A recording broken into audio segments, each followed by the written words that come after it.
Hello students, hope you are doing great. I, Anil Balram, your online teacher, welcome you once again to your own channel Accounts Aptitude. We are starting a new chapter, Financial Statements of a Company, and presenting video 1 of this chapter. We shall be covering following topics in this chapter: Financial Statements Overview, Balance Sheet, and Statement of Profit and Loss. Students, we are starting with topic number 1. In this topic, we will discuss about overview of the financial statements. We will discuss meaning, objectives, and significance of the financial statements, elements of financial statements, statutory requirements with respect to financial statements, and lastly, the format of balance sheet and profit and loss account. Financial statements. What is the meaning of financial statements? Financial statements are the end products of accounting process which reveal the financial results of a specified period and financial position as on particular date. Students, financial statements accounting process का end product होता है जो कि reveal करता है एक company के एक पर्टिकुलर पीरियड के फाइनेंशियल रिजल्ट्स को और एक पर्टिकुलर डेट को उसकी फाइनेंशियल पोजीशन को. सो फाइनेंशियल पोजीशन स्टूडेंट्स आपको पता है, this is the position of the assets, liabilities and equity of the company. And जब हम फाइनेंशियल रिजल्ट्स की बात कर रहे हैं तो हम इनकम स्टेटमेंट की बात कर सकते हैं. Financial statements are prepared and published by corporate undertakings for the benefit of various stakeholders. So, stakeholders के benefit के लिए कंपनी द्वारा फाइनेंशियल स्टेटमेंट्स तैयार और पब्लिश किए जाते हैं. और ये स्टेक होल्डर्स कौन होते हैं स्टूडेंट? जो कि owners, share holders, directors, managers, lenders, prospective investors, government regulator, ये जो है हमारे वेरियस स्टेक होल्डर्स होते हैं फॉर फाइनेंशियल स्टेटमेंट्स. ऑब्जेक्टिव क्या है स्टूडेंट्स फाइनेंशियल स्टेटमेंट्स बनाने का? The basic objective of these statements is to provide information required for decision making by the management as well as other outsiders who are interested in the affairs of the undertaking. In financial statements को बनाने का objective management के साथ साथ company के मामलों में interest रखने वाले आउटसाइडर्स द्वारा डिसीजन लेने के लिए जरूरी जानकारी जो प्रदान करना है वो इसका जो है बेसिक ऑब्जेक्टिव है. सिग्निफिकेंस क्या है स्टूडेंट्स फाइनेंशियल स्टेटमेंट्स की? The users of financial statements include share holders, investors, creditors, lenders, customers, management, government etcetera. So students in financial statements की जो है ना, जो यूजर है कौन कौन यूज करते हैं फाइनेंशियल स्टेटमेंट्स को? सबसे पहले तो शेयर होल्डर्स को चाहिए होती है ताकि जो पता कर सके जो है कि क्या प्रॉफिट कमाया है, क्या इक्विटी की पोजीशन है, क्या एसेट्स की पोजीशन है, क्या लायबिलिटी की पोजीशन है. इन्वेस्टर्स, जो प्रोस्पेक्टिव इन्वेस्टर्स हैं जो इस कंपनी में इन्वेस्ट करना चाहते हैं उनको चाहिए होती है. क्रेडिटर्स और लेंडर्स को देखना होता है कि क्या कंपनी जो है लिक्विड है कि नहीं है, हमारे जो है पैसे वापस आ पाएंगे कि नहीं पाएंगे. कस्टमर्स भी ये देखते हैं कि कंपनी में कितना दम है, अगर जो है ये हम उनका प्रोडक्ट्स खरीदने जा रहे हैं तो क्या ये आफ्टर सेल सर्विस दे पाएंगे. मैनेजमेंट इंटरेस्टेड रहती है कि डे टू डे अफेयर्स जो है सही तरीके से मैनेज हो रहे हैं नहीं हो रहे हैं. और गवर्नमेंट जो है वो इंटरेस्टेड होती है for the purpose of collection of various datas as well as for collection of taxes. Financial statements help all the users in their decision making process. They provide data about general purpose need of these members. अब इन सब users की help करने के लिए जो है financial statements बनाई जाती है. सो फाइनेंशियल स्टेटमेंट्स सभी यूजर्स को प्रॉपर डिसीजन मेकिंग करने में मदद करती है. फाइनेंशियल स्टेटमेंट्स के यूजर्स या मेंबर्स को उनकी जरूरत के अनुसार डाटा प्रदान कर देते हैं. स्टूडेंट्स फाइनेंशियल स्टेटमेंट्स के क्या क्या एलिमेंट्स होते हैं आइए वो डिस्कस करते हैं. सो फाइनेंशियल स्टेटमेंट्स के स्टूडेंट्स 4 मेन एलिमेंट्स होते हैं. फर्स्ट है बैलेंस शीट, सेकंड है statement of profit and loss, third है cash flow statement and fourth है statement of changes in equity. अब आइए एक एक करके जो है डिस्कस करते हैं कि ये स्टेटमेंट्स में जो है क्या इंक्लूड होता है. सो बैलेंस शीट की अगर बात करें तो it discloses the financial position of the company at the end of the year and it shows the amount of various assets, equity and liabilities. So balance sheet क्या disclose करती है? Balance sheet disclose करती है financial position of the company at the end of the year. एक जो financial year है उसके and पे कंपनी की क्या फाइनेंशियल पोजीशन है ये बैलेंस शीट जो है डिस्क्लोज करती है. और ये क्या शो करती है? एसेट्स, इक्विटी और लाइबिलिटीज का क्या अमाउंट है at the end of the year at a particular date. अब बात करते हैं statement of profit and loss की। It is prepared for a specific period to get the operational results. ये एक स्पेसिफिक पीरियड के लिए बनाई जाती है। स्टूडेंट्स, आप इसको एक फाइनेंशियल ईयर मान सकते हैं, अकाउंटिंग ईयर मान सकते हैं। सो एक अकाउंटिंग ईयर में या एक फाइनेंशियल ईयर में जो है क्या ऑपरेशनल रिजल्ट्स है। ऑपरेशनल रिजल्ट्स मतलब क्या ग्रॉस प्रॉफिट है, क्या नेट प्रॉफिट है, क्या नेट प्रॉफिट आफ्टर टैक्स है। सो ये सब देखने के लिए जो है statement of profit and loss account बनाया जाता है। It shows the revenue earn from operations, expenses incurred and profit earn और लॉस इनकर्ड। और statement of profit and loss account क्या शो करती है कि कितना रेवेन्यू कमाया गया है ऑपरेशन से, क्या क्या क्या हमने खर्चे जो है इनकर किए हैं, और इन खर्चों को रेवेन्यू में से माइनस करके क्या प्रॉफिट आया है, और प्रॉफिट नहीं आया तो अगर लॉस आया तो कितना प्रॉफिट आया या कितना लॉस आया। आइए स्टूडेंट्स अब बात करते हैं कैश फ्लो स्टेटमेंट की। Cash flow statement is a statement that shows the cash flows, that is inflow and outflow of cash and cash equivalents during a particular period. Cash flow statement जो है वो एक statement है जो कि cash flows को दिखाती है कि कंपनी में कितना कैश इनफ्लो हो रहा है, कितना कैश आउटफ्लो हो रहा है of cash and cash equivalents. Cash तो हो ही गया जो हम कैश इन हैंड होते हैं बोलते हैं, और कैश इक्विवेलेंट्स जो है हमारी fix deposits, marketable securities, current investments, जो छोटे पीरियड की, छोटी अवधि की जो है इन्वेस्टमेंट्स होती है उसको हम कैश इक्विवेलेंट बोल देते हैं स्टूडेंट्स। आगे बढ़ते हैं। Statement of changes in equity, it summarises the transactions related to share holders equity over an accounting period and reconciles the opening balance and the closing balance of the shareholders equity। अब shareholders ने जो पैसा लगा रखा है उसको हम shareholders equity करते हैं। So statement of changes in equity में क्या है, जितनी भी transactions हैं shareholders equity से related उसको ये summarize कर देती है for a accounting period, और ये एक reconciliation statement देती है या एक walk देती है कि opening equity क्या थी, उसमें क्या चेंजेस हुए और क्या क्लोजिंग इक्विटी बन के आई। इसके साथ ही एक और इंपॉर्टेंट स्टेटमेंट होती है स्टूडेंट्स, नोट्स टू अकाउंट्स। सो जो भी ये फाइनेंशियल स्टेटमेंट्स बनाए गए हैं, सो कई बार जो ये समराइज फॉर्म में होते हैं, हमें जो है इनको समझने में, इनको जो है इनकी वैल्यूज को समझने के लिए, इसके मूवमेंट को समझने के लिए जो है कुछ नोट्स दिए जाते हैं, कुछ सेंटेंसेस दिए जाते हैं, जिससे जो है और पता लग जाता है कि ये जो है ये नंबर्स जो है क्या रिप्रेजेंट करते हैं।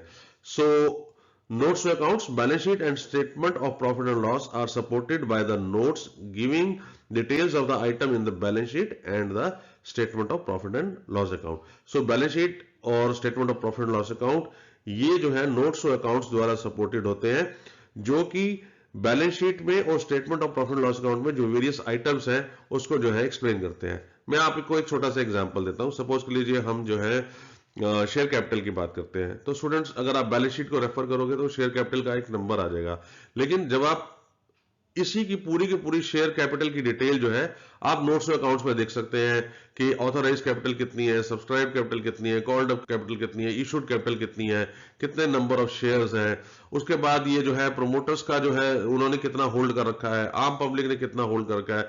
अब ये सारी इंफॉर्मेशन बैलेंस शीट में तो नहीं दे सकते, सो इसके लिए जो है financial statements are supported with notes to accounts, जिसके बीच में ये पूरी की पूरी इंफॉर्मेशन किसी भी पर्टिकुलर आइटम से रिलेटेड दी जा सकती है।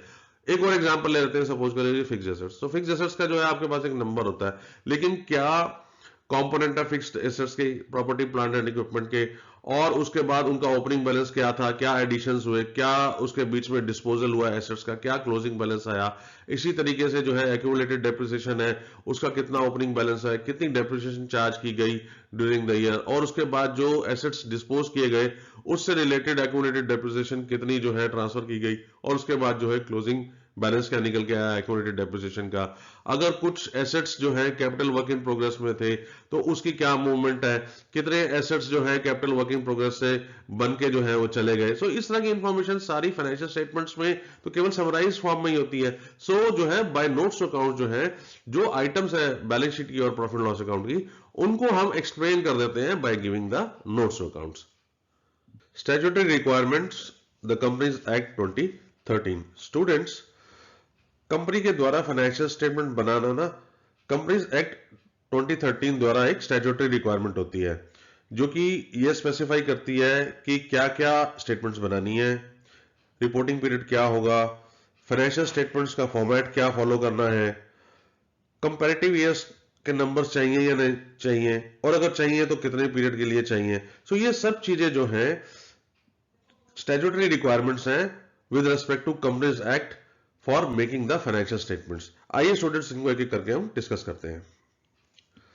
Section 2 subsection 40 of the companies act 2013 ये क्या स्पेसिफाई करता है स्टूडेंट्स, आइए डिस्कस करते हैं। As per section 2 subsection 40 of the Companies Act 2013, financial statements in relation to a company include the following: 1. A balance sheet as at the end of the financial year. 2. A statement of profit and loss for the financial year. 3. Cash flow statement for the financial year. 4. A statement of changes in equity if applicable. And 5. Explanatory notes. Students, section 2 subsection 40 जो companies act 2013 का है वो ये कहता है कि जब company के फाइनेंशियल स्टेटमेंट्स बनाएंगे तो उन फाइनेंशियल स्टेटमेंट्स में ये 5 स्टेटमेंट्स जो हैं इंक्लूडेड होंगी जो अभी हमने पिछली स्लाइड्स में भी डिस्कस करी है स्टूडेंट्स। क्या? Balance sheet at the end of the financial year के एंड की बैलेंस शीट। बैलेंस शीट आपको पता है ये एक पर्टिकुलर डेट को बनाई जाती है स्टूडेंट्स, जैसे 31 मार्च, 31 दिसंबर etcetera. A statement of profit and loss for the financial year, जो भी फाइनेंशियल ईयर चूज किया हमने उसका कितना प्रॉफिट या लॉस कमाया कंपनी ने, statement of profit and loss बनानी होती है।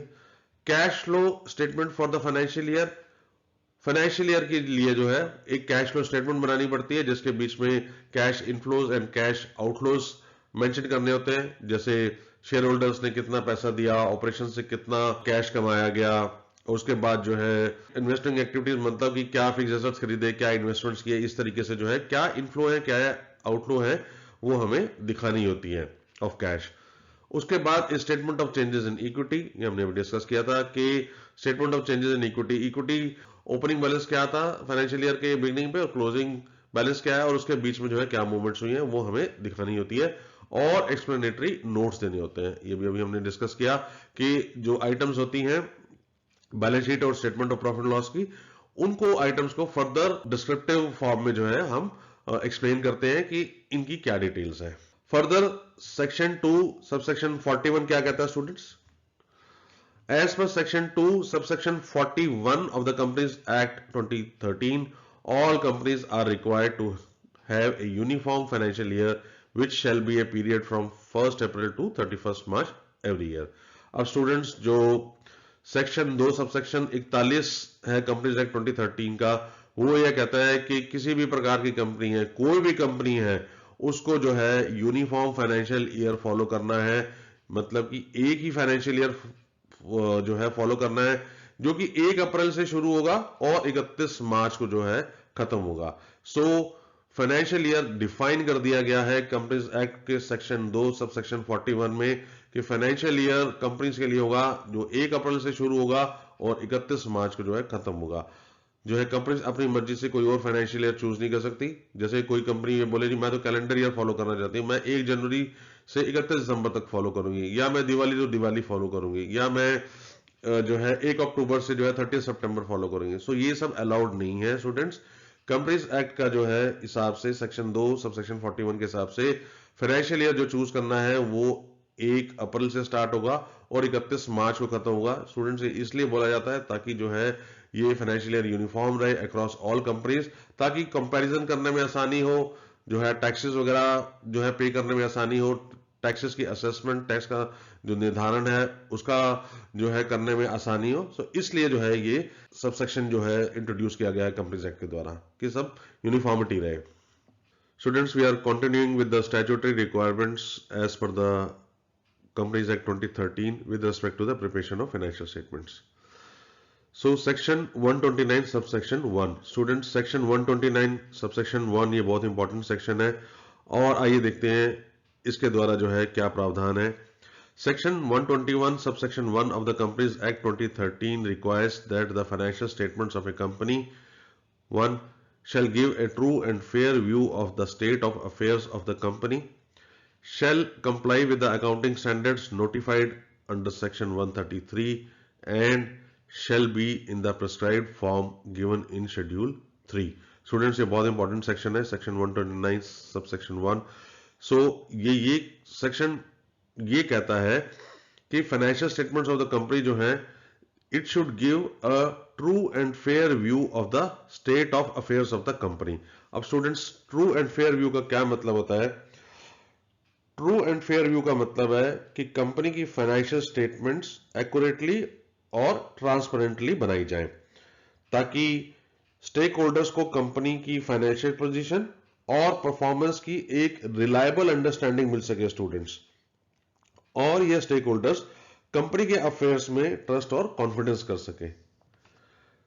Second point, shall comply with the accounting standards notified under section 133. Students जो कंपनी की जो अकाउंटिंग होती है और जो प्रेजेंटेशन होती है उसके लिए कुछ अकाउंटिंग स्टैंडर्ड्स जो हैं वो बनाए गए हैं. The institute of chartered accountants of India और मिनिस्ट्री ऑफ कॉर्पोरेट अफेयर्स जो है उनको नोटिफाई करती है. ये जो है सेक्शन 133 में जो है मेंशन्ड होते हैं सारे के सारे, और ये अकाउंटिंग स्टैंडर्ड जो है ये डिसाइड करते हैं कि कैसे अकाउंटिंग करनी है, कैसे प्रेजेंटेशन करनी है. और कुछ important accounting standards with respect to preparation of financial statements हैं, जैसे property plant and equipment, inventories, income tax, employ benefits, borrowings, provisions, intangible assets etcetera etcetera. So in accounting standards को फॉलो करके ही जो फाइनेंशियल स्टेटमेंट जो है बनानी है. और जो थर्ड पॉइंट है वो ये बोलते हैं कि ये फाइनेंशियल स्टेटमेंट्स जो हैं जो शेड्यूल 3 में जो फॉर्म दिए गए हैं उन फॉर्म एंड फॉर्मेट के हिसाब से बनानी है. कोई कंपनी अपने हिसाब से चूज नहीं कर सकती कि मैंने जो है इस फॉर्मेट में बनानी है, राइट. सो ये फॉर्मेट जो है यूनिफॉर्म रखना पड़ता है ताकि सभी कंपनीज को जो है कंपेयर किया जा सके, टैक्सेस वगैरह गवर्नमेंट जो है आसानी से कैलकुलेट कर सके और उनको असेस कर सके, और एनालिस्ट के लिए भी जो है वेरियस कंपनीज को कंपेयर करना या गवर्नमेंट के लिए वेरियस डेटा को कलेक्ट करना जो है वो आसान हो सके. Schedule 3 part 1. स्टूडेंट्स हमने यहां पर शेड्यूल 3 की बात करी, और शेड्यूल 3 के जो है स्टूडेंट्स जो पार्ट 1 जो है आइए उसको हम डिस्कस करते हैं. The prescribed form for the preparation of balance sheet has been given in part 1 of schedule 3. अब बैलेंस शीट हमने कैसे बनानी है, उसका क्या फॉर्मेट है, वो दिया गया है शेड्यूल 3 के पार्ट 1 में. यही फॉर्मेट जो है सभी कंपनीज को अडॉप्ट करना है, इसी फॉर्म में ही उनको बैलेंस शीट बनानी है. और अगर बात करें शेड्यूल 3 पार्ट 2 की, the prescribed form for the preparation of statement of profit and loss has been given in part 2 of schedule 3. So students part 2 of schedule 3 में जो है statement of profit and loss बनाने का format दिया गया है, और यही फॉर्मेट ही सभी कंपनीज को फॉलो करना है. कुछ स्पेशल फीचर्स की स्टूडेंट्स हम बात कर लें. हम the financial statements are prepared in vertical format. Vertical format of financial statements is a single column presentation of information. Students जो फाइनेंशियल स्टेटमेंट्स हैं वो वर्टिकल फॉर्मेट में बनाई जाएंगी, और वर्टिकल फॉर्मेट जो है वो क्या होता है, एक सिंगल कॉलम के बीच में ही आपको सारी की सारी फाइनेंशियल स्टेटमेंट्स बनानी है. स्टूडेंट्स अभी तक आपने जो मे बी 11th स्टैंडर्ड में डिस्कस किया या कुछ भी, आप कभी बैलेंस शीट बनाते थे तो आप क्या करते थे, लेफ्ट हैंड साइड पे जो है इक्विटी एंड लायबिलिटीज दिखा देते थे, और राइट हैंड साइड पे जो है आप एसेट्स दिखा देते थे. सो वो तो हो गया हॉरिजॉन्टल फॉर्मेट, वो फॉलो नहीं करना है. कंपनीज एक्ट ये बोलता है कि वर्टिकल फॉर्मेट ही फॉलो करना है, जिसके बीच में पहले इक्विटी एंड लायबिलिटीज आप दिखाएंगे और उसके बाद जो है आप सारी एसेट्स को दिखाएंगे. आप लेफ्ट एंड राइट फॉर्मेट में नहीं दिखाएंगे, आपको एक सिंगल कॉलम के फॉर्मेट में ही जो है फाइनेंशियल स्टेटमेंट्स को ड्रॉ करना है. Second, financial statements of a company contain figures relating to previous accounting year also. अब जब आप फाइनेंशियल स्टेटमेंट्स बना रहे हैं तो जो पिछले फाइनेंशियल ईयर की जो एंड की जो आपने स्टेटमेंट्स बनाई थी वो भी साथ में कंपैरेटिव आपने दिखानी है. अगर आप दिखा रहे हैं शेयर कैपिटल, सो इस साल की तो आप दिखाएंगे, साथ में पिछले साल की भी दिखाएंगे. आप रिजर्व एंड सरप्लस दिखा रहे हो, इस साल के तो दिखाओगे, साथ में पिछले साल के भी दिखाओगे. प्रॉपर्टी प्लांट एंड इक्विपमेंट आप दिखा रहे हो इस साल के, तो प्रीवियस साल के भी आप साथ के साथ दिखाओगे. तो जो है जो प्रीवियस साल जो निकल चुका है उसके भी आपने नंबर्स देने हैं. Statement of profit and loss की बात करें स्टूडेंट्स, अगर आप रेवेन्यू फ्रॉम ऑपरेशंस इस साल के दिखा रहे हैं कि इस साल में कितना रेवेन्यू अर्न किया, तो आपको प्रीवियस फाइनेंशियल ईयर में कितना रेवेन्यू फ्रॉम ऑपरेशंस था वो भी आपको दिखाना पड़ेगा। अगर आप बात कर रहे हैं कि कॉस्ट ऑफ मटेरियल कंज्यूम कितनी है, इस साल की आप दिखा रहे हैं statement of profit loss account में, तो आपको पिछले साल की भी दिखानी है। सो जितने भी नंबर स्टूडेंट्स आपने statement of profit loss account या बैलेंस शीट की बात करें हम, जो भी नंबर्स आप दिखाएंगे करंट ईयर के, उसके साथ हमारे को कंपैरेटिव नंबर पिछले फाइनेंशियल ईयर के भी दिखाने हैं, ताकि किसी भी स्टेक होल्डर को, कोई भी एनालिस्ट है या शेयर होल्डर है या बैंक है या कोई लेंडर है, उसको ये समझ आए तो इस साल के नंबर ये हैं तो पिछले साल के नंबर ये थे, और वो एक एनालिसिस कर सके कि क्या मूवमेंट हुई है। स्टूडेंट्स, अभी हमने डिस्कस किया बैलेंस शीट जो कि बनाई जाती है शेड्यूल 3 के पार्ट 1 के हिसाब से, और शेड्यूल 3 पार्ट 1 में स्टूडेंट्स ये फॉर्मेट दिया हुआ है। यहाँ पे जैसे हमने डिस्कस किया था, आपको वर्टिकल फॉर्म में जो है बैलेंस शीट ड्रॉ करनी है, और जो भी इंपॉर्टेंट आइटम्स हैं उनको जो है नोट्स द्वारा आपने एक्सप्लेन करना है। फिगर्स जो है करंट ईयर की आपने यहाँ पे देनी है, और साथ में जो है कंपैरेटिव नंबर जो है आपने प्रीवियस रिपोर्टिंग पीरियड का भी आपने देना है। स्टूडेंट्स, थोड़ा सा ये क्योंकि सिंगल पेज के ऊपर हमने बैलेंस शीट का टेम्पलेट लिया है तो थोड़ा क्रैम्प दिख रहा है। आइए जो है सब्सिक्वेंट स्लाइड में हम पहले इक्विटी एंड लायबिलिटीज डिस्कस कर लेते हैं, फिर उसके बाद जो है हम एसेट्स को डिस्कस कर लेते हैं। स्टूडेंट्स, आइए जब हम बैलेंस शीट के टेम्पलेट को डिस्कस करते हैं। बैलेंस शीट जब आप बनाएंगे तो आपको जो है ये मेंशन करना होता है कि किस पीरियड की बनाई जा रही है, क्योंकि हमारा फाइनेंशियल ईयर अप्रैल टू मार्च है, तो हमारा जो है फाइनेंशियल ईयर एंड होता है 31 मार्च को। जो साल है आपने वो साल मेंशन कर देना है, और जैसे कि आपने बोला है इसे जो है शेड्यूल 3 पार्ट 1 में जो फॉर्मेट दिया हुआ है उसके हिसाब से ही आपने बनाना है। तो स्टूडेंट्स, ये फॉर्मेट है बैलेंस शीट का। पहले जो है हम जो सेक्शन डिस्कस कर रहे हैं वो इक्विटी एंड लायबिलिटीज का है। कॉलम्स में स्टूडेंट्स आपने जो है नोट नंबर, अगर किसी भी आइटम को एक्सप्लेन कर रहे हैं by way of giving a note, तो आपने यहाँ पे वो नोट नंबर दे देना है। आपने जो है figures eight the end of the current reporting period यहाँ पे देनी है, मतलब जिस साल की आप बैलेंस शीट बना रहे हैं उस साल के एंड की जो है आपने जो है यहाँ पे सारी इंफॉर्मेशन देनी है, और साथ के साथ ही आपने प्रीवियस रिपोर्टिंग पीरियड जो था आपका, जो मतलब लास्ट फाइनेंशियल ईयर, सपोज कर लीजिए ये अगर 31 मार्च 24 है तो आप 31 मार्च 24 के नंबर यहाँ पर दे रहे हैं, तो 31 मार्च 23 के नंबर्स आपको यहाँ पे इस कॉलम के अंदर देने पड़ेंगे। आपको गो थ्रू करा देते हैं बैलेंस शीट का फॉर्मेट। सो दो पार्ट से बनती है स्टूडेंट्स, पहले जो है इक्विटी एंड लायबिलिटीज, और दूसरा पार्ट होता है हमारा एसेट्स का। तो इक्विटी एंड लायबिलिटीज की बात करें तो चार जो है हमारे मेन हेड है, शेयर होल्डर्स फंड्स, उसके अंदर शेयर कैपिटल आपने दिखानी है, रिजर्व एंड सरप्लस जो है वो दिखाने हैं, और money received against share warrants. दूसरा जो है वो share application money pending allotment. Third जो है जितने भी नॉन करंट लायबिलिटीज हैं स्टूडेंट्स वो हमने यहाँ पे मेंशन करनी है। नॉन करंट लायबिलिटीज जनरली ऐसी लायबिलिटीज होती हैं जो ग्रेटर देन 1 ईयर में जो है उनका सेटलमेंट है। सो पहले लॉन्ग टर्म बोरिंग्स दिखाएंगे स्टूडेंट्स, आप फिर डेफर्ड टैक्स लायबिलिटीज, फिर अदर लॉन्ग टर्म लायबिलिटीज, और फिर उसके बाद लॉन्ग टर्म प्रोविजंस। ऐसे ही आप करंट लायबिलिटीज दिखाएंगे, और उसमें short term borrowings, trade payables जो कि क्रेडिटर्स और बिल्स पेबल होते हैं, अदर करंट लायबिलिटीज और शॉर्ट टर्म प्रोविजंस। तो ये स्टूडेंट जो है इस तरीके से जो है आपने जब बैलेंस शीट बनाएंगे तो वर्टिकल फॉर्म में आपने बनानी है, और इक्विटी एंड लायबिलिटीज को जो है आपने इस तरीके से प्रेजेंट करना है। नेक्स्ट स्लाइड में जो है हम एसेट्स की बात करेंगे, लेकिन बनानी बैलेंस शीट जो है वर्टिकल फॉर्मेट में है। पहले हम इक्विटी एंड लायबिलिटीज और उसके कंपोनेंट सारे दिखाएंगे, और साथ के साथ ही नीचे जो है एसेट्स और उसके कंपोनेंट्स दिखा देंगे। स्टूडेंट्स, आइए जब हम एसेट्स का डिस्कशन कर लेते हैं। हमने जो है एसेट्स में दो हेड है मेन, नॉन करंट एसेट्स और जो है current assets. Non current assets की बात करें तो सबसे पहले आपने फिक्स एसेट्स बतानी है, और फिक्स एसेट्स में tangible assets, intangible assets, capital work in progress और इनटैंजिबल एसेट्स अंडर डेवलपमेंट आपने ये दिखानी होती है। दूसरा बी पार्ट में आपको जितनी भी नॉन करंट इन्वेस्टमेंट्स हैं वो आपने दिखानी है। सी में आपने डेफर्ड टैक्स एसेट दिखाना है, डी में long term loans and advances दिखाने हैं, और ई में जो है अदर नॉन करंट एसेट्स दिखानी है। नॉन करंट एसेट्स की बात करें तो जनरली जो है इन एसेट्स का जो रियलाइजेशन 1 साल के बाद होता है।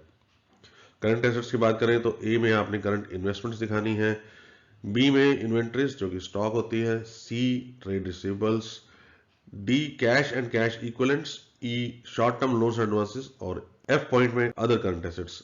करंट एसेट्स की बात करें स्टूडेंट्स, तो ये वो एसेट्स हैं जो जिनका रियलाइजेशन जो है 1 साल के भीतर भीतर ही हो जाता है। फिर कोई भी आइटम जो है आपने फर्दर एक्सप्लेन करने की जरूरत है तो आप उसका नोट देंगे और उसको जो है नोट्स अकाउंट्स में मेंशन कर देंगे। इस कॉलम में जो है आपने करंट रिपोर्टिंग पीरियड के नंबर देने हैं। अगर हम 31 मार्च 2024 की बैलेंस शीट बना रहे हैं तो यहाँ पर जो है 31 मार्च 2024 का नंबर आ जाएंगे, और साथ के साथ ही जो है हमने प्रीवियस रिपोर्टिंग पीरियड जो कि 31 मार्च 2023 होगा उसके भी नंबर्स हमने यहाँ पर प्रेजेंट कर देने हैं, ताकि जो है कंपेरिजन एक आसान हो सके। स्टूडेंट्स आइए अब हम statement of profit and loss के जो है फॉर्मेट का डिस्कशन कर लेते हैं। ये जो है आपको पता है शेड्यूल 3 पार्ट 2 में जो है फॉर्मेट दिया हुआ है। फॉर्मेट कुछ इस प्रकार से है।